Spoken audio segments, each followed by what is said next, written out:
I had to hire people that knew what I didn't know. And I learned from them, and that helped me expand time. And real estate is not a get rich quick business. So it takes time. It was the worst event in the real estate world in Toronto that had happened in a long time. Yeah, so I was born in Italy. Actually, had to put food on the table, so it wasn't in the cards for them to get into the home building business. So my dad went to work in a factory and my mom went to go work in a factory, and they never sort of connected with the family business from back home. The successful people, they see something, have a strong desire, and then they act on it. Elon Musk doesn't just build rockets. He wants to get humans to Mars.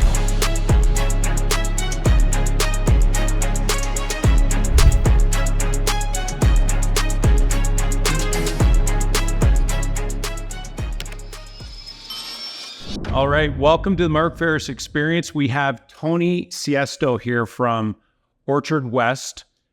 We have a real treat for you today.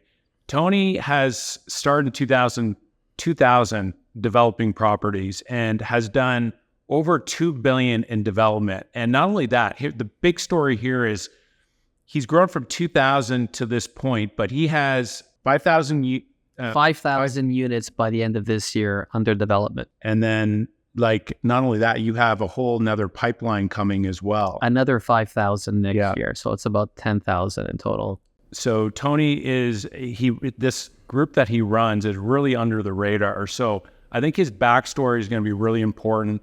You're going to have some really great business nuggets on how to grow a company.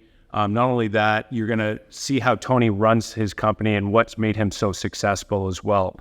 So welcome to the show. Thank you for having me. Why don't we start with, let's go back to 2000. And you have we're going to backtrack even further. You have a psychology degree. Let's take back from university, and then through university, what got you into business and why the development world?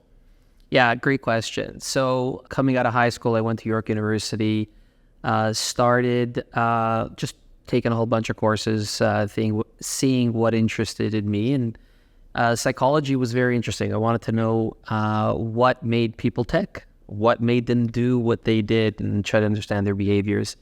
And in and around that time when I turned 18, it was in 1990, we had a major crash in the real estate market in Toronto. And so it was my foray into understanding real estate, because my parents that year had just purchased a second family home as an investment because, prices were rising and they thought they could take advantage of something that was profitable at the time. And it didn't go well. They bought it in 1989, and by the time they closed, they had lost 40% of their money. That was my first sort of introduction into what real estate was all about. So I tried to understand why that happened, and how the real estate market works in general. And it's been a learning experience since. What a great gift that was given to you to see not just, what the upside of real estate is, but what potentially is the downside, which would have given you an amazing foundation for the developing of properties and real estate overall. Do you think that helped with your foundation? It absolutely did, because it was the worst event in the real estate world in Toronto that had happened in a long time. And it was a combination of, really too much exuberance in the market. Everybody thought that prices would go up forever and that real estate could never fail. And it did, but it taught me how to be prudent and how to learn and how to really understand what it was that I was doing. And real estate is such a broad spectrum. So real estate is not just the single family home market or the condo market. It's the industrial market, the office market, the commercial market. It all depends on what perspective or what lens you're looking at the real estate market through. So are you a real estate agent? Are you a builder? Are you a developer? Are you in finance that supports the real estate industry? So there's a whole bunch of different ways to look at real estate. And it just became a passion of mine. And so when I graduated from university, I started to get into the trades, to understand it from the ground up. And from there, I started to work for a lot of home builders. And what were you doing for these home builders? So I was in the irrigation business. I started off, I got a summer job in university running a crew for an irrigation company. That irrigation company did a lot of work for custom home builders. And those custom home builders, I would watch these beautiful houses go up. I just felt like it was something that I was very interested in. By way of a backstory, I'm actually a fifth generation builder. So it stopped with my parents when they came to Canada. Had to put food on the table, so it wasn't in the cards for them to get into the home building business. So my dad went to work in a factory, and my mom went to go work in a factory, and they never sort of connected with the family business from back home. And where's back home? Italy. Yeah. Yeah, so I was born in Italy, actually. Yeah. I was born there, came as a child, raised my whole life in Toronto, and always felt this calling. It's almost like a vocation to get back into what was originally the family business, which was building homes. And so the custom home business sort of presented itself by working for all these custom homes as a trade. Okay. So you go to university, you get out, you're doing irrigation now, you're at ground zero, right? Understanding the business. Then how'd you get from there to starting your own development? And did you start developing properties, building properties right from the get-go? Take us through kind of that journey, because there are a lot of people watching out there that, they're working in say a ground level position, and they see a guy like you walking along, and like, how do I ever get to that? So how do you go from irrigation working, just at the, front lines to just getting over that early struggle phase of starting your own business? So the first few years are not easy. I always tell people, if you're young and getting started, get a grip on your expenses and your lifestyle. Try to put a little bit of money away. That will give you what you need to get started on anything that you want to do. So if you want to open up a small business, you want to invest in real estate, try to build that little bit of money to get you started. So I learned that early on. And when I was 28, my parents actually wanted to build a brand new house. And I figured I could help. I know all these custom home builders. And so I said, why don't you give me the opportunity to build it for you? And so I said, the worst that can happen, I'd never done it before, but I felt like it was a calling. So I'd never done it before, and said, worst that can happen, I'll just ask questions. Yeah. And I have all these home builders that are clients. I'll wing it. And I don't recommend it to everyone, but we did it. Built a house in 9 months. It was 4,000 square feet. It came up perfectly. And the following year, I thought, maybe this is a business. Yeah. And the next year, we built 2, and then we built 4, and then 6, and 8. And so it happened very gradual. It didn't happen overnight. It took time. And real estate is not a get-rich-quick That's right. business. Yeah. So it takes time. You have to be patient, and you always have to be attentive to what's happening in the market, because you can't control the market. You have to sort of roll with it. Yeah. But if you understand the business well enough, you can pick your moments and your pick your pockets within the market to find the opportunities. Love that. And you just highlighted something that's so important. Anytime you're starting a business, it's about taking that massive action at the beginning, right? And just jumping in. You probably didn't have like $1 million sitting in the bank. You just, you know what? I see an opportunity. I'm going to take action with that. And I think that is the biggest, if I was going to say like the biggest differentiator between successful people and not, the successful people, they see something, have a strong desire, and then they act on it. Right. And they don't sit on it for very long. Yeah. And then they figure out what they learned, and they get better. Right? They don't keep repeating the same mistake over and over.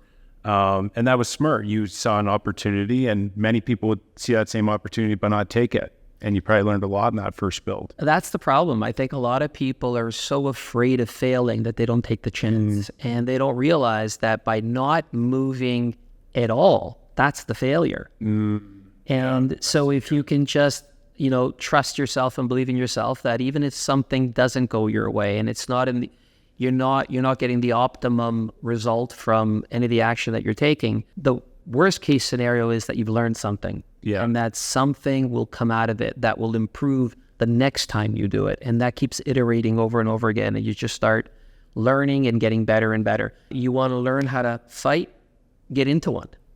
And that's how you learn. You can't learn how to do it in a book. Even though the book can help, you got to do it. And it's about getting involved and taking action. You know, it reminds me when I started back in 2007, we just jumped in and we maxed out our credit cards. We were $10,000 in credit card debt. And I was thinking about getting a part-time job, but we decided not to, and we continued on. But I'm naturally not a salesperson, but I knocked on thousands of doors. I became good just by taking action. And that, you just highlighted something there as well that's super important, is reading and studying is one thing, but taking action is a whole other thing. You're going to learn a lot more by having 100 conversations than reading a book. So, but if you can marry the two of them together, if you can study and learn, read, and then take action on that, the combination of those two are just, it's incredible, right? Yeah, I totally agree. And, you know, over time, you start to fear failure less. As you get those little wins, they build on top of each other. Yeah. And you start to gain the confidence that really then starts to move you forward. And so it may start slow, but it really starts to ramp up as time goes on. Yeah, no, that's so good. And so I want to dig into this a little bit more, is that failure. Yeah. Okay. Because that's a big thing that I see with business owners, especially as you start scaling up, is they deal, and you look at failure differently. So tell me, like, in the listeners here, how do you look at failure, and then, you know, how do you deal with it on a day-to-day basis as well? So I'm the kind of guy that there's a silver lining in everything. So anytime something goes wrong, it's for a reason, and it's for something that you didn't know before. Yeah. Otherwise, you wouldn't have failed at it. So if it uncovers a weakness in the approach, or it uncovers information that you didn't know, that's the silver lining. And that's what you got to grab onto. And the next time you do it, you can do it a little bit better. Love that. Yeah. It's like cup half full versus half empty. It's like, you can see the same exact result, and two people see it completely differently. Yeah. You can't control everything that's going to happen, but you can control how you react to it. You know, and that's what I believe. You can only control what you do and how you learn from something if it goes wrong. And this is another huge thing that's so important as the leader, is that everyone that's reporting up to you, they're looking to you to be the cool, calm, collected person, even though maybe it's like a duck in water. It's like you're paddling really fast, but up above, you're cool, calm, and collected. Yeah. Right. And so this is, as a leader, it's so important that you not only you see the failure and you learn from it, and you don't just, like, we'll just say push it aside and not learn, because that's not good as well. But you look at the failure, how can we learn from that? But then you don't let it get you off of your mission. I think the most important thing is to always have a North Star. So any business that you're in, there's a mission, there's a vision, there's an end goal that everybody sort of has to buy into. Yeah. And as a leader, you got to keep that steady. So the little things that happen along the way that might sidestep you and get you off track, as long as you keep looking into the distance and keep that vision, that's what keeps you on course. And not only that, but it keeps the rest of the team on course. And as long as you're always steering the ship in the right direction, the team will get behind that vision and always support it. This was something that I learned earlier on, and then it highlighted as we built our real estate sales business up, and then when we started our capital business as well, I realized that nobody else, the top person, needs to be doing this. And this is something that Steve Jobs said, is that you need somebody that's exactly how you stated that's repeating the mission, the vision, the North Star, the big, hairy, audacious goal, whatever that is, but nobody else is doing it. So the leader really needs to be there, and everybody wants to know where we're going. And so this is something that with any sort of growing business, it's so important that you have that person chanting, here's where we're going, you know, because people, they're below the trees and they can't see over the trees of where we're going. You can be as charismatic a leader as you want. Yeah. Ultimately, people will follow a vision, and they'll stick with the plan, and they'll see something bigger than themselves and bigger than the leader. Yeah. So I think that if you can get something that can resonate with a great team, then that carries everybody forward. So, Tony, you started on your own building your house for your parents, okay? You learned a lot from that, but now you have your core 15 core team that are overseeing hundreds of people out there in the field, and you're doing billions of dollars worth of real estate development. What brought you from doing it on your own to having hundreds of people that you're overseeing? It's thinking that you don't know everything, and you got to bring people on that know more than you. So initially, the business model was I'll just hire somebody and then train them to know what I know and then get them to help me expand the business. Then I realized that I had to hire people that knew what I didn't know. And I learned from them, and that helped me expand. And so I think a lot of business owners don't realize that they're not the all-seeing and all-knowing. Yeah. So once you get to realize that, and you can see how other people can help you expand, and not only that, I mean, when you bring other people that have more knowledge in any specific field, and real estate is a massive field, whether it's construction, development, the finance of real estate, and so on, they will add to the growth and the exponential speed at which growth happens. And so I really encourage people to bring on people that compensate for some of the weaknesses that they may have in what it is that they're doing, for sure. They got it. Ross Perot once said, I know enough to realize that I don't know everything, but I can surround myself with the people that know more than I do. So, and I think any entrepreneur, when they get to know that, then the world changes, for sure. It's such a powerful point there that you made, that you need to delegate the things you're weak in. And then what I found is, as we started scaling up to get to your level, you probably have to delegate the things that you're strong in even as well. Yeah. Early on in the business, again, I reiterate that you start to realize that you become the bottleneck in the business. And sometimes you have to spend more time designing the business and creating the infrastructure to let other people shine in doing what they do well. And so sometimes you have to give up some of the primary roles that you think you're the only one that can actually do those roles. You have to give up those roles in order to make sure that the system as a whole, the business, operates at an optimal level. So good. It reminds me of a story. Henry Ford, he was labeled as being ignorant by a local news editor. And so there's a news article that came out, and Henry Ford actually went after him and sued them. He said, ignorant, what are you talking about? So they actually went to court, and the lawyer was grilling Henry Ford on this and basically trying to prove that he was ignorant. And they were asking him questions all about how many soldiers came overseas during the revolution. And then there was a real offensive question that came out to him. And he just stopped the lawyer, said, let me remind you that I have a row of buttons sitting on top of my desk that I can get access to any piece of information or expertise that I need from my team. So, and the point of the story there is, from the lawyer realized, and everybody that was watching that realized, that ignorance is a matter of not having access to information. And so Henry Ford he was an expert at surrounding himself with able, willing people that were willing to give that information. And so he was super educated. He just didn't know everything. Right. He knew his business extremely well, but then anything else he needed, he surrounded himself with. And he anchored himself with a vision, right? He knew that the automobile was going to change the world. Yeah. And he saw that, and he had to rally everybody else around him. One of the famous sayings from Henry Ford was, if I asked the people what they wanted, they would have said faster horses. Yeah. Right. And so he still anchored himself with a vision and brought everybody with him. He changed the world. Like, guys like that are truly incredible. Yeah.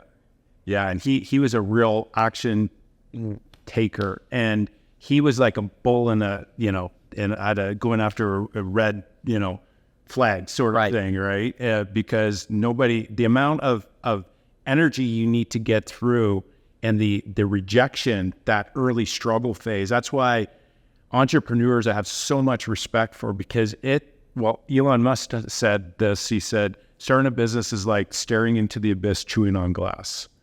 And when you go through that early struggle phase, you realize it's so true. And so that's where it's almost like, men that were out in war, they're fighting and they're in the trenches, but they have a real connection. And that's where with entrepreneurs, when I'm speaking with them, it's like I could speak all day. Yeah. Because, it feels like we were both kind of in the trenches, just, obviously in our own businesses, right? Yeah. So good. So I want to talk about and get your perspective on stress. Okay. There's probably not a lot of people you can talk with at the end of the day. Ultimately, it comes down to yourself, right? And of course, your other leaders in the company and, any partners, but, you probably look at yourself and it's like you have a high degree of responsibility for hundreds of people, right? You have your reputation. You've built that over a period of over 25 years. How do you deal with stress on a day-to-day basis so that you can continue to take action each and every day and not buckle under all the pressure that you can potentially see yourself in? So stress, I think, comes from two major things. One is not knowing, and that causes a lot of stress. And you can't know everything all the time, but you can try to educate yourself and inform yourself. And so as you get deeper into your career, that kind of stress sort of dwindles away. So try your best to always be at the top of your game and to work towards, getting to the top of your field. The other area that I think a lot of stress comes from is not doing the things that you ought to do, right? That's good. So, sometimes it's a matter of, doing the hard things that, in the moment you may not think you need, but when the time comes, you can pull on to sort of get through those tougher moments. So as you get older, you start to learn how to deal with stress a little bit better. And so actually, the reality is very, very few things actually stress me at this point. I learn not to worry about the things that I can't change. I can't create a real estate market. I can't control interest rates. I can't control a lot of the things around me, but I learned to take action and control the things that I can. And that makes all the difference in the world. And I think when people start to realize that, really stress isn't really a big deal anymore. Yeah. I love that. Focus on the things you can control. Yeah. Is like, feeling out of control or stress is like, it's like overwhelmed.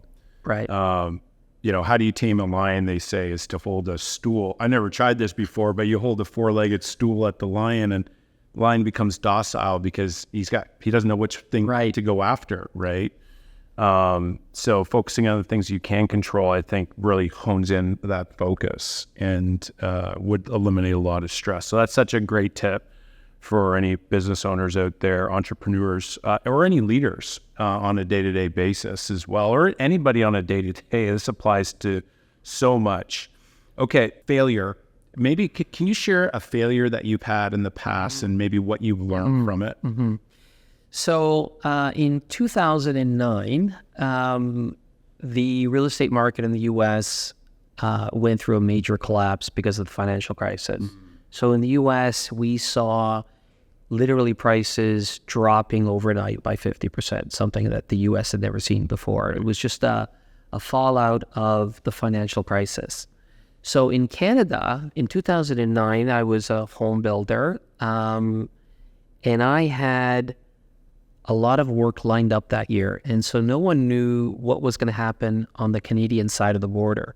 And so what happened was a major pause, about 6 months of everybody stood still waiting for the ball to drop on the Canadian side, because everybody knew that whatever happens in the U.S. economy sort of happens, spills over to the Canadian side.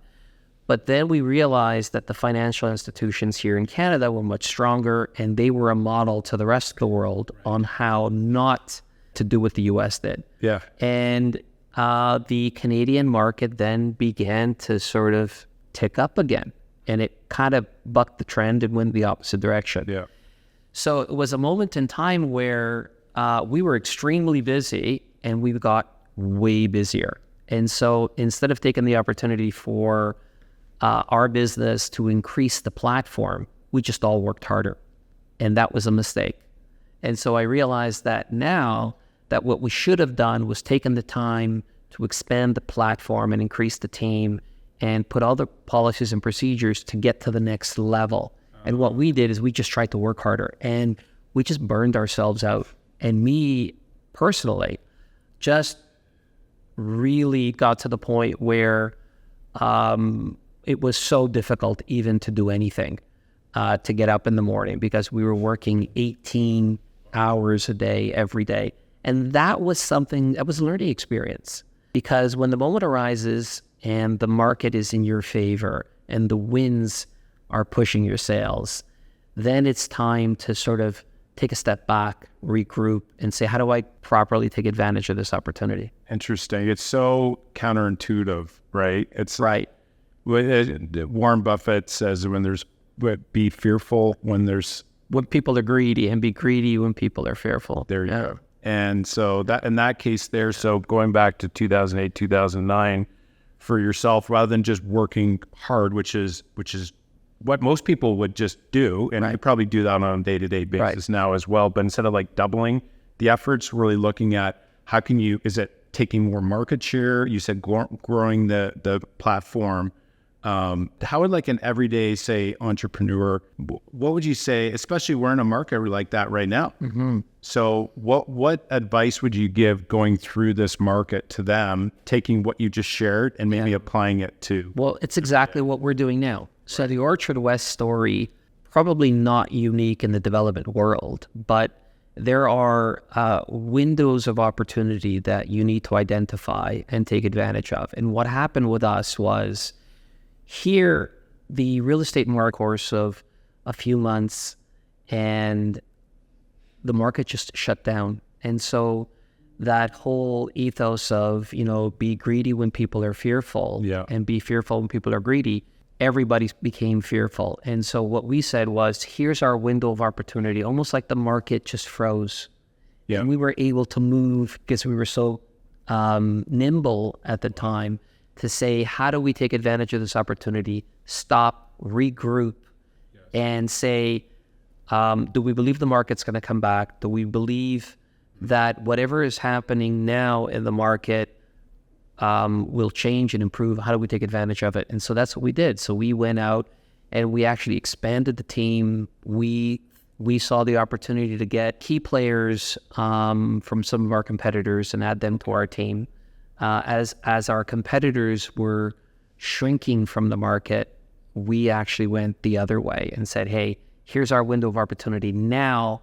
Although it's risky because, you never know what's going to happen in the market. We believe in our vision. We believe in that long-term goal. We're going to double down and move forward. And I think it's working for us. Time will tell, because we're still in this tough market. I think eventually we're going to get out of it. We've already started to see rates coming down, and we're starting to see the light at the end of the tunnel. We just believe in the vision and just keep steaming ahead. I want to come back to that in a minute, but first, share, what is your vision at Orchard West? So, look, we build homes, right? So we build places to live, places where, people can come and feel safe and have pride of ownership. And it becomes the single most determinant of their standard of living, right? Where you live. Yeah. That determines, it almost sets the tone for everything else in your life. Yeah. And so we believe that we can bring to the market something that people will enjoy living in, people can afford, and have pride of ownership. So that's the North Star, that's the vision. And sometimes it's tough to do that. The market that we're in, which is primarily the high-rise market here in Toronto, right now is that market is dead. And the reason it's dead is because prices have never been higher. Interest rates have been the highest that they've been in 2 decades. And so affordability is the biggest problem. So that's what we tackle. How do we bring affordability back to the high-rise industry? How do we build units that are more marketable to end users that really need it. We know that demand is there. That I think no one is denying. We are working hard to bridge the gap between those that want the condos and us that have to supply them.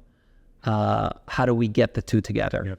Yeah, and so affordability is really one of the biggest things that we're working on now. Smart. Yeah, and you're bullish on the overall market in the long term. Yeah, I think Toronto's a great place to live. Yeah. It's got everything going for it. The fundamentals are great. I think in the long term, Toronto is a huge success in the real estate market. It comes down to supply and demand. Yeah. I mean, even with our real estate brokerage there, sales are down, but as soon as these rates come down, it's like people are like locked in their homes almost right now because, if they've locked in a lower interest rate, they're not going to, sell their home and get out of that to go into another property. They're going to stay put for now because otherwise they're going to double their rate. So when you have hundreds of thousands of people, and the GTA is primarily the place where a lot of the immigration will come to first. Yeah. And eventually we found that it takes about 2 years for them to build credit and to be able to figure out what they're going to do on the purchase, and then they'll purchase. So supply and demand, you have all these people coming in, you don't have a lot of demand or a lot of supply.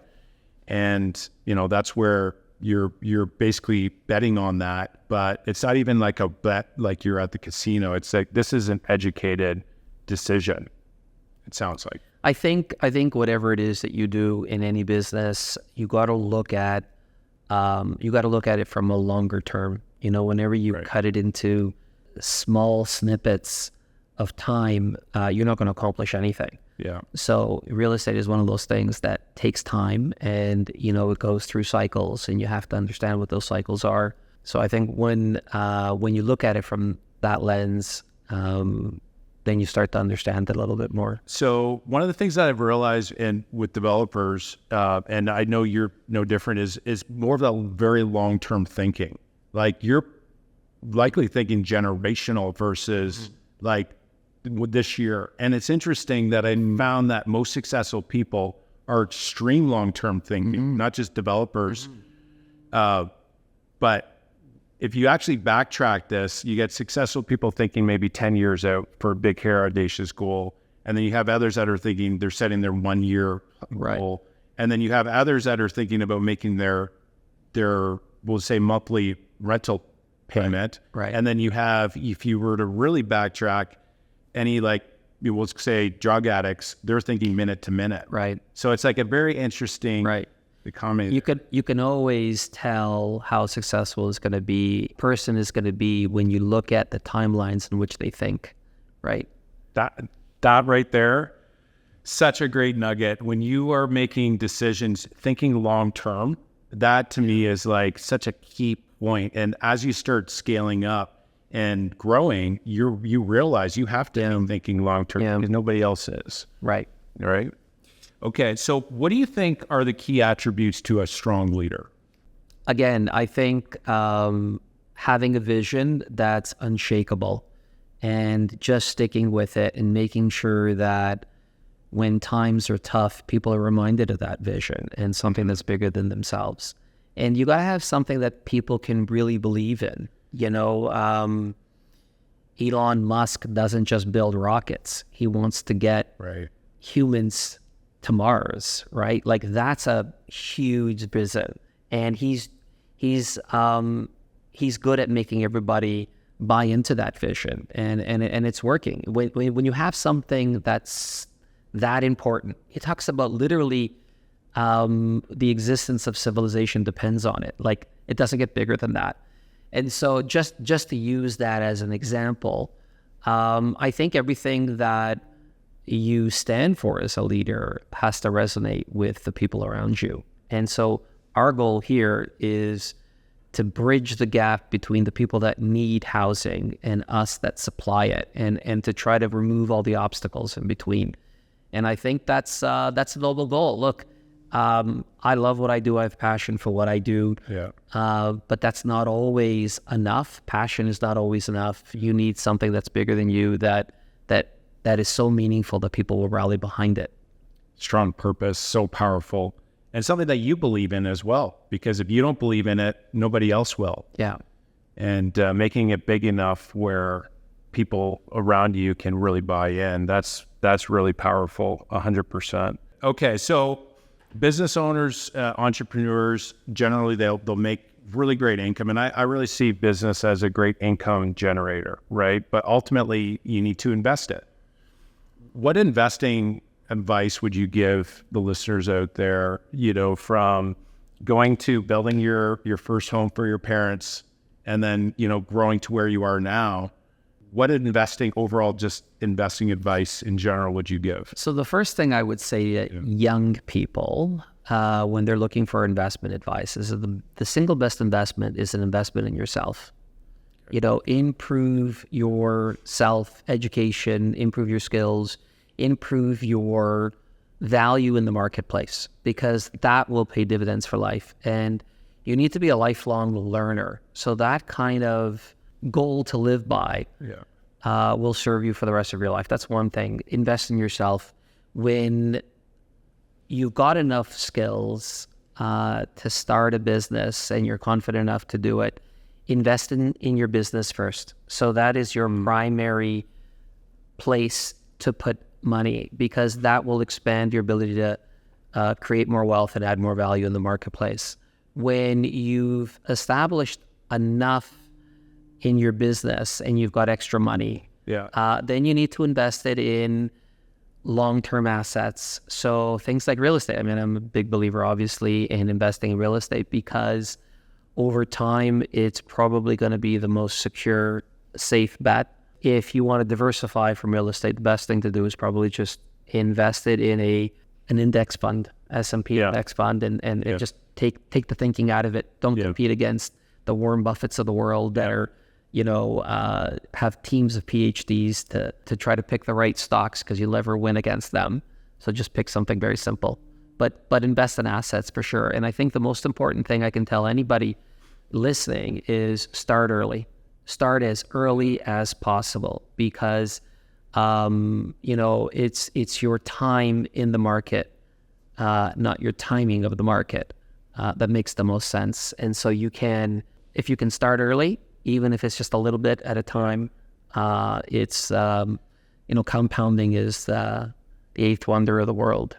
You can grow. It can grow very quickly as well, and it's almost like a hockey stick, right? It's like slow, and then all of a sudden it's like, right, the way the compounding works. That's good. So invest in yourself, and then invest in your business, invest in assets, and start early. Yeah. That's what you'd give. That's so good. Such powerful advice.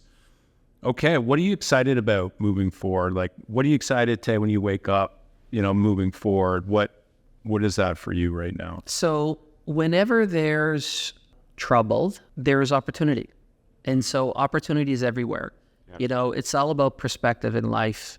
If you look for problems, you'll find more problems. If you look for solutions, you'll find more solutions. And I think the real estate market is going through some problems and it's going through some troubles. Mm-hmm. But underlying all of that, there are some amazing opportunities. So for us, because this is our world and we're experts in the real estate field, we're always looking for pockets of opportunity. And although the condo market is a segment within the real estate market that is seeing trouble, there's other parts of the market that, we see some great opportunities that we want to exploit.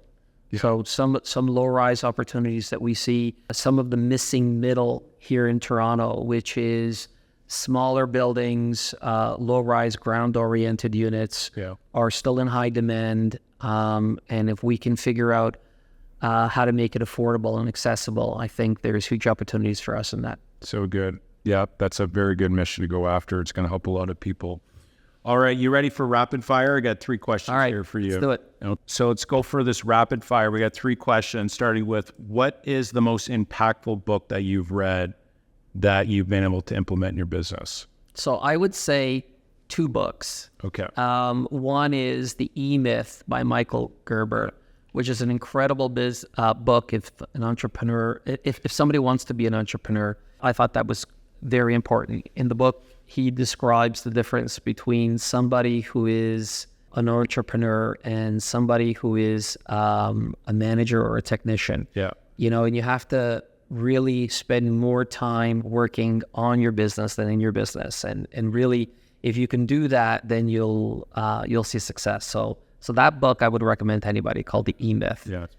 The other one that I would say has been impactful of late, that I read recently, is Buy Back Your Time. Dan Martell. Yeah. So powerful. Yeah. He teaches you how to understand what your buyback rate is. Only do what either lights you up or what brings the biggest value to your business or to the marketplace in general. And if you focus on that, you hire other people to sort of do the things that they're good at. And if you can specialize and really utilize your time to the highest and best use, it'll serve you well. So those two for sure. 2 powerful business books. If you're just going to read 2, those are excellent to read. All right. So we have 3 words that say, we'll say your team members. How would they describe you in 3 maybe separate words? I would say headstrong. Yeah. Loyal. Yeah. And persistent. Yeah. I don't know if they're all the same thing, but no, this is powerful to build a business, right? To have that. And the loyalty is a really strong one. I mean, that's, you need to be able to have people that can trust you, that you're working with, right? And as soon as they smell that you're not loyal, then, that it's creating an environment that's not safe, right? And safety. People have to be able to trust you. Yeah. Yeah. And safety is something that we all want, like as part of the group when we're going in. I remember this hockey team I was playing for. I'd go in and, there was just always a fight, or somebody was poking at somebody else. And we ended up losing we finished in 4th. We lost to a 5th place team in 4 games straight. And it was so clear because I went from that to a top team, and I could see year after year when I was playing these top teams, like it was just a cohesive, safe spot where we backed each other up. Right. And it's kind of like brothers, right? You kind of fight amongst yourself, but then when you go out in the world, you realize that you got each other's back. So, right? So that's great. What advice would you give your younger self? Oh, that's a great question.